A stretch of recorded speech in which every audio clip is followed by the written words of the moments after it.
Okay, we were talking about Maud. Describe the writing process on that show.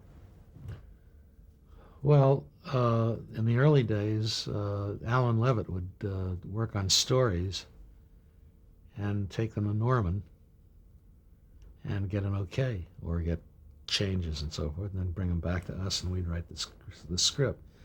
I'm trying to remember who else was on that show.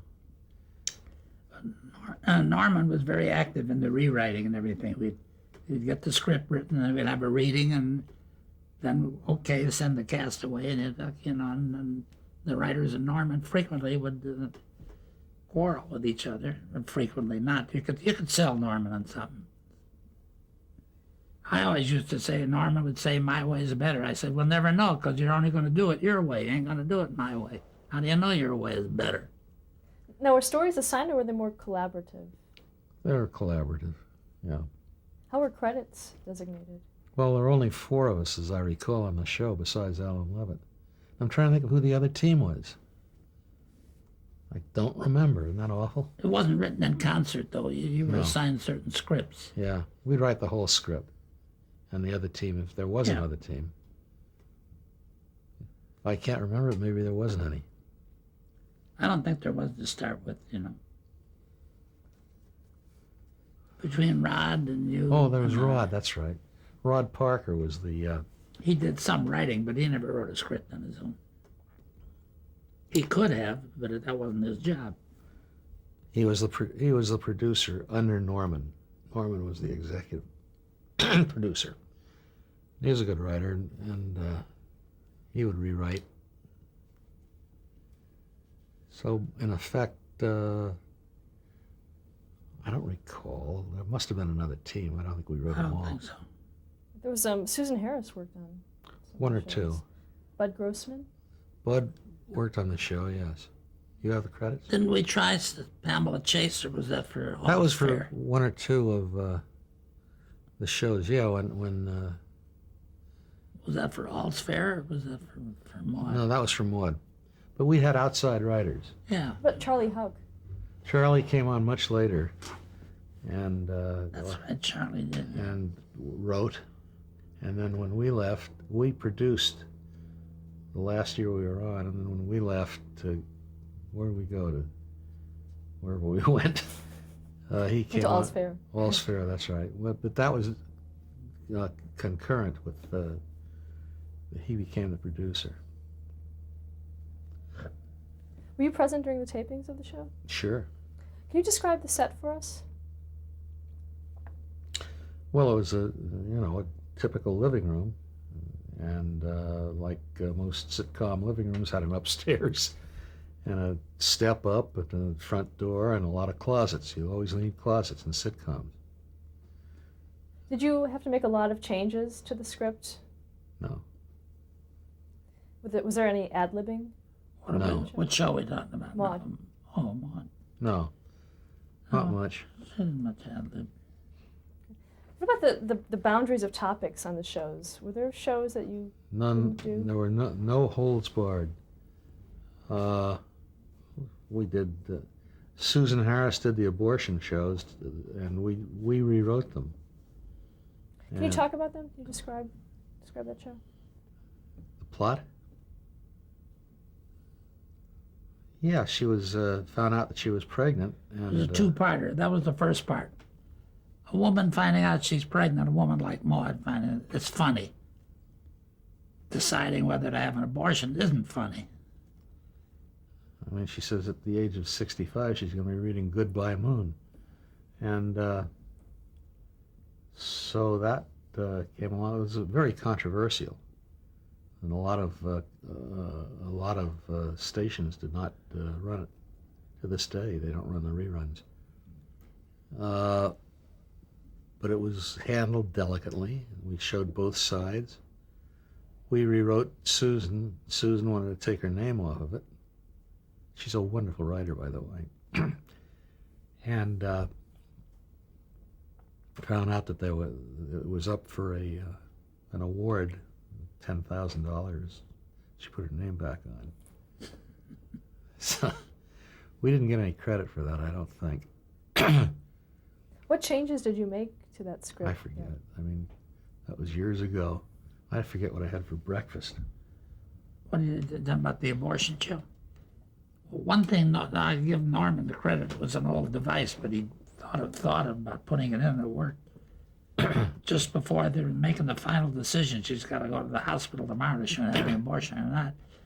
She can't sleep, and then they start playing gin rummy up in the bedroom on the bed.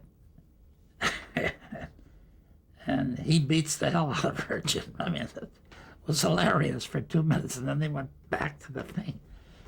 It's hard to get humor out of abortion. It's hard to get humor out of drunkenness. It's hard to get humor out of a lot of the serious subjects that we did, but we did it.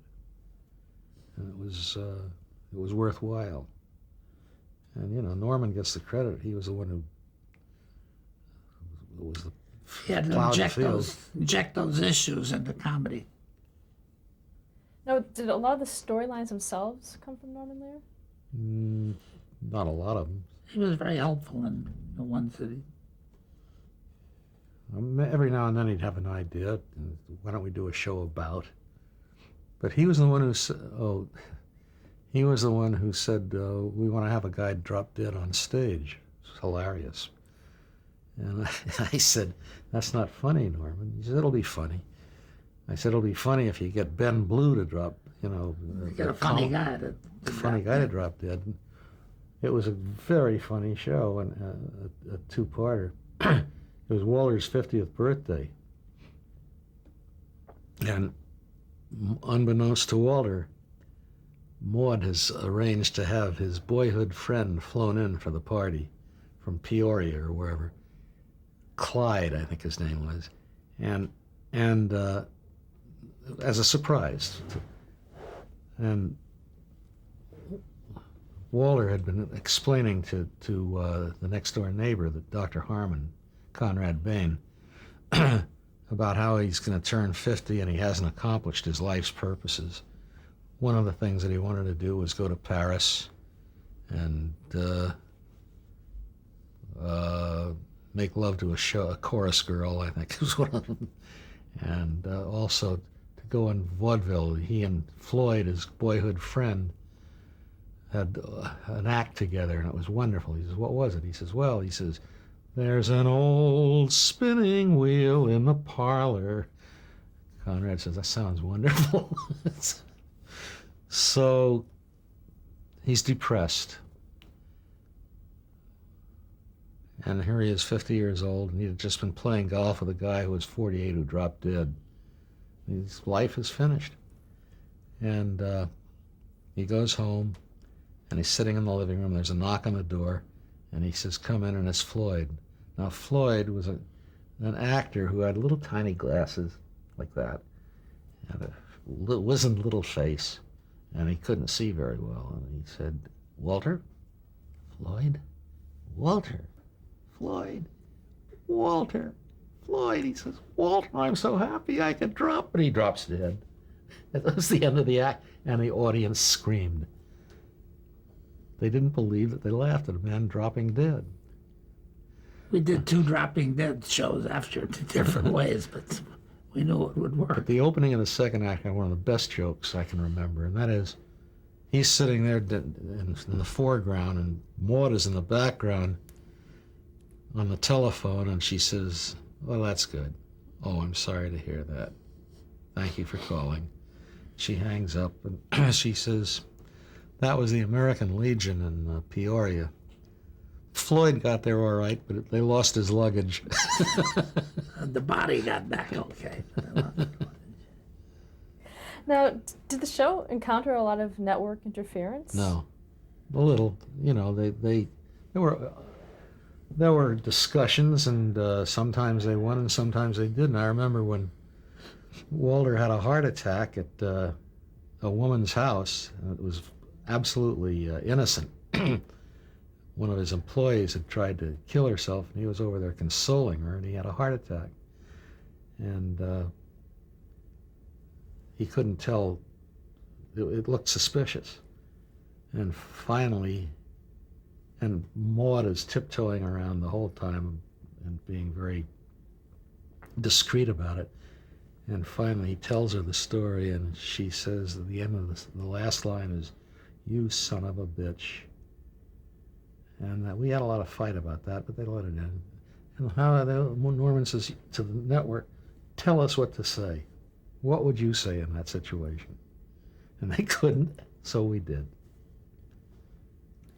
Let's talk about a few of the episodes.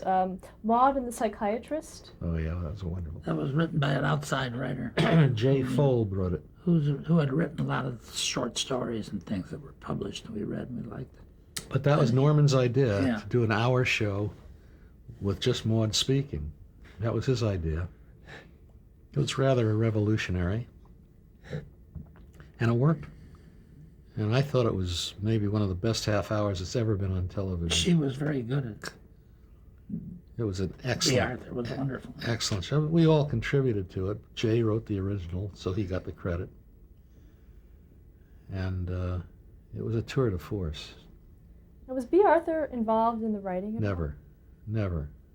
Did she stick to the Never. scripts? Never. No, she did what she was given. I don't know that she ever had an idea, ever liked or disliked, but she did what she was handed.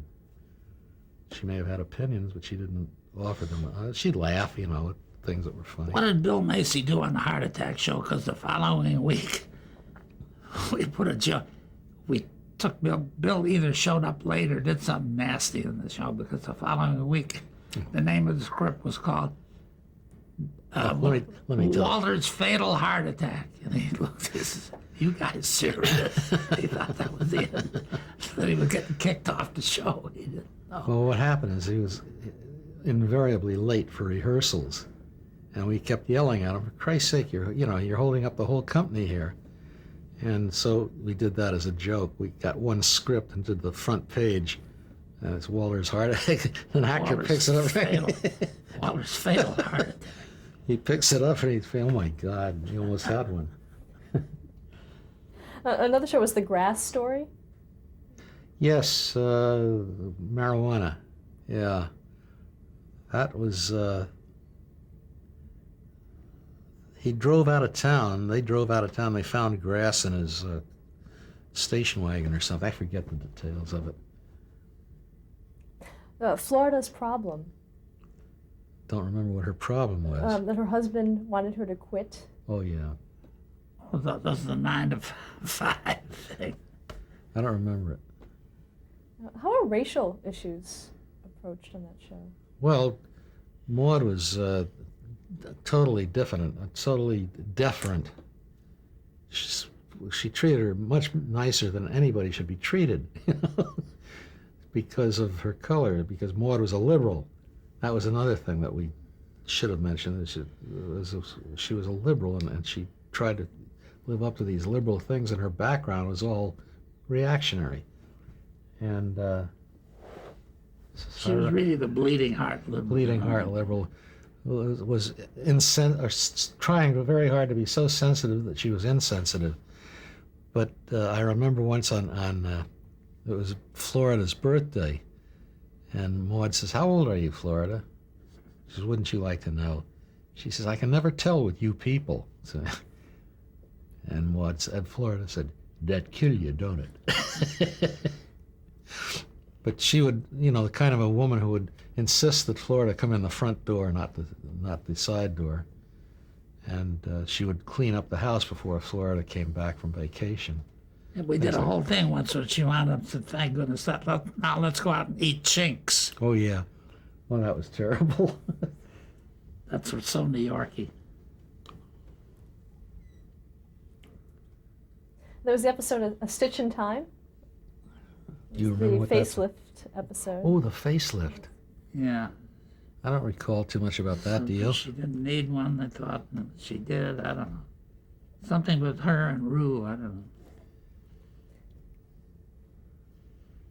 Somebody, Artie, Julian, and someone did a great show with Rue with her husband coming home. We didn't write it, but it was hysterical. She goes to the door in a very flimsy Oh, yeah. gown. That was in the days when there was a woman who wrote a book who said the way to greet your husband when he comes home is with saran wrap. and nothing else. And and they go over to visit Rue, and she comes to the door thinking it's her husband, Who had been out of town. who's been out of town, and she's wrapped in saran wrap, and that's all. And the whole thing was shot from the back of Maud and Bill Macy's head, so that you never saw their expression at all. When you saw No, it, it's the other way around. Shot from back of Ruth, because all you had to see was me looking up and down at this supposedly nude woman. No, why did you leave the show in 1976? Where did we go? All in the Family. Oh, we were asked to go on All in the Family, and we did. Okay, before we get to All in the Family, you also worked on All's Fair. That was a pilot with Bernadette Peters and Richard Crenna. It was a wonderful pilot. And Norman contributed a great deal to the premise. it started out to be a story of my life, which is a May-December marriage. Pardon me. And Norman added the fillip that she was a liberal and he was a reactionary. In other words, what happens if Jane Fonda and William Buckley, who's Buckley so what's get her it? Jane on. Fonda marries William Buckley. You know, there is a couple today, Caravel and I forget Carville? Carvel, Yeah. and I forget his wife's name. She was a reactionary, right-wing speech. Natlin. Matling, that's right. It's the same premise. Yeah. Except ours was phony. And it worked out. It was funny. We did one very funny show. out of one season. They were, they had a big date, and he was, they couldn't live together right away, but there was a thing where he was an amateur chef, and they were going to theater, and to come back to his place, and he would cook dinner and so on and so on. In the meantime, the landlord says the janitors are striking, and there was picketing in front of it, so they come back and the pickets are out. And Jane Fonda ain't going to cross a picket line. Go to bed or not go to bed. That was the big thing. Now the stars were Richard Crenna and Bernadette Peters on that show. That's right. Yeah. And you also, Ben Stein. Oh, we hired Ben because both of us are, bleeding heart liberals, and we didn't really trust ourselves with interpreting the right wing properly. And Ben Stein was then a columnist on the Wall Street Journal, and his father was Herb Stein, who was the economic advisor to Richard Nixon, and Ben was the right winger, still is. So we hired him to be our advisor, and I used to do the warm-up on the show, and I always introduced him. He loved show business after having been working on the Wall Street Journal, and I introduced him as our in-house fascist. He thought that was funny. And so he was helpful to us. Then he wrote a book called Along Sunset Boulevard, and he interviewed us. And he said, and he was always impressed with the fact that we reached millions of people, and he only reached, maybe 100,000 at the most. And he once was interviewing us, he says, "Do you realize how many millions and millions and millions and millions and millions?" And we're looking at each other. He's never going to quit. And he went on and on like that, millions and millions and millions and millions. We're waiting for him to finish his sentence. And millions of people you have influenced. And Weiskopf says, "I can't help it." He's a better actor than he was a writer. Someone said he always wrote like he never saw a naked woman. Anyway, he's still on the air, I think. Isn't Yes, he? yeah, win Ben Stein's money. Yeah. Okay, and so now you were hired as writers in All in the Family. Yeah. Why didn't you go back to Maude? I don't know. Don't remember. It was just time to move on, and I forget. I really do forget. It was such a good show, and I loved it, but maybe Norman insisted. I forget. Now, at what point was All in the Family in its run? That was a couple of years into the run. It was a success, big success. Do you know why you were tapped to write Yeah, for the Norman show? liked us. We always got along well with Norman, and, Mutual Admiration Society, so Had you been watching the show? not too much. I saw it, and we saw it. I mean, it's your business. You got to see what the competition's doing, and they are not only competition; they were in the same barn with us. What was your opinion of All in the Family before you started working on it? Well, I never looked. I get certain feelings about it, and I never about certain things, and I found nothing funny in seeing this bigot. Even though he played it beautifully, and it was. There's some of the shows after we got connected with it, kept watching. They were good, but they sure as hell didn't amuse me any. Even though it's her Edith, but her real name is Gene Stapleton. Gene Stapleton is a very talented See how lady. my lips moved then. And Carol was a master at that character. But I didn't think it was funny. But I didn't think the movie that just won all the Oscars. I saw it. It's a very well done picture, I think. But I was always taught you got to be rooting for someone. You hated everyone in this movie, so I said, well, I didn't like these goddamn people. What am I spending 2 hours looking at them What for? movie are you talking about? American Beauty. Oh, And so what made you decide to say yes to 'Cause going he to All hated in the it. Family? What made you decide to say yes to going onto that show, to All in the Family? Well, one thing was I was making my living there doing it. we probably could have stayed on Maud. We had 4 years of Maud. It's enough. At what point in All in the Family's evolution did you come onto the program as far as the storyline? Had Archie bought the bar? No, that's the last year. And then it became Archie Bunker's Place. There was a whole year of that. We did that. Wasn't very good. Carol got too arrogant, and so it was difficult. He got rid of the audience. He was going to show you didn't need an audience. He would take care of the whole thing. This was Archie Bunker's place? Yeah. How long were you in All in the Family before? I think 2 years, but I'm not sure. So, yeah. Really, you asked me to look back. I can't remember years and how long we did things. Well, let's talk about some of the episodes that you did for All in the Family. I mean, you wrote the Cousin Liz episode. We did that, and I think we won an Emmy for it, didn't we? Yeah, that was called originally Liz Was a Les. And That was a good show. the rape show we did. That was a two-parter. That's right. I think the second part of the rape show is what won an Emmy. That was Edith's 50th birthday That's right. episode. That was the rape show, Edith's 50th birthday, yes. Now, how did you manage to, again, balance the comedy and the drama on a show like that? Not easily. But you got funny characters. Well, such things as we did some research, and you're supposed to, if you have a guy that's going to attack you, maybe you got a chance. Keep talking. And she's, in that voice of Edith, she offers him coffee, and he says, no, I don't want coffee. She says, we have Sanka. Zanka, that kind of stuff, which is funny. That didn't stop him, of course. And she finally pushes the birthday cake in his face, which she did, and ran out the door. Right out of the oven. Were you involved in the casting of David Dukes? as the Yes. rapist? Yeah. He was great. He's still acting around. Yeah. He didn't make as big as I thought he would and should. Excellent Very talented fellow. Were you very specific about the person that had to play this character? I don't remember how specific we were. We He's went. got a terrible name. This guy with the same name as head of the Yeah, Ku Klux it's David Klan. Dukes. Yeah. Yeah.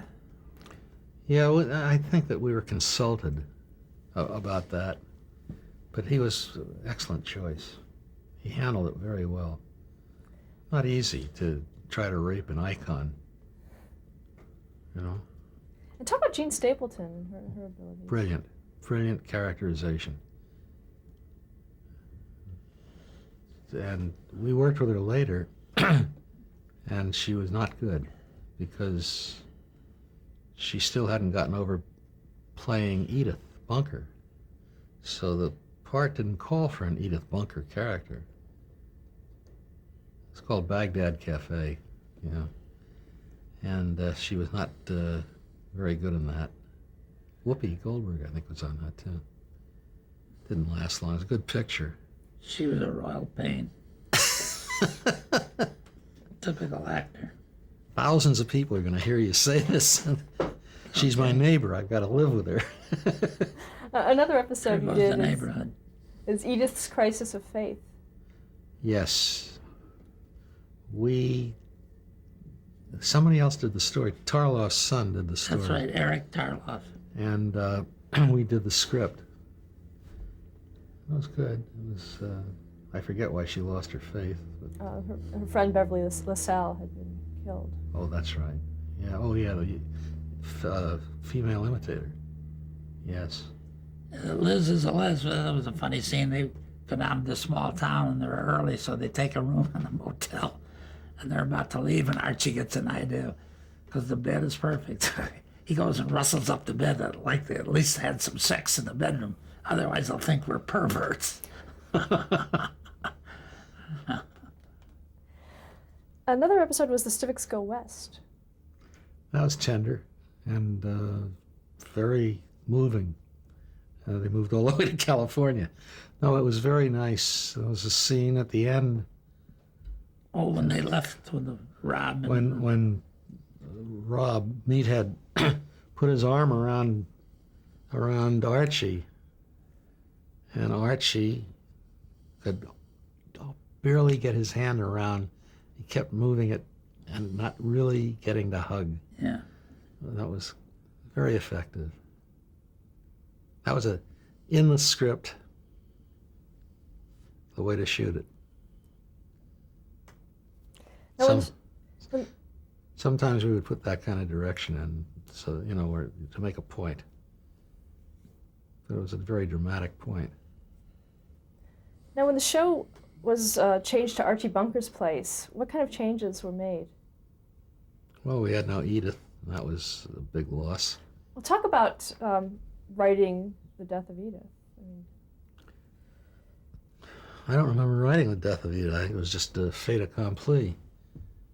Though they never had a show on it, did they? No, the show opened with her. She is gone. Yeah. Dead. Well, this was Carol's conceit, really. Yeah. He got rid of the kids. He got rid of the writers. And then he got rid He of the got rid audience. of Norman. He got rid of the audience, and he got rid of Edith. Now, why did he do that? What was his... He's an arrogant man. Ego. He's a brilliant actor, but actors have egos. Okay, let's stop there to change the tape.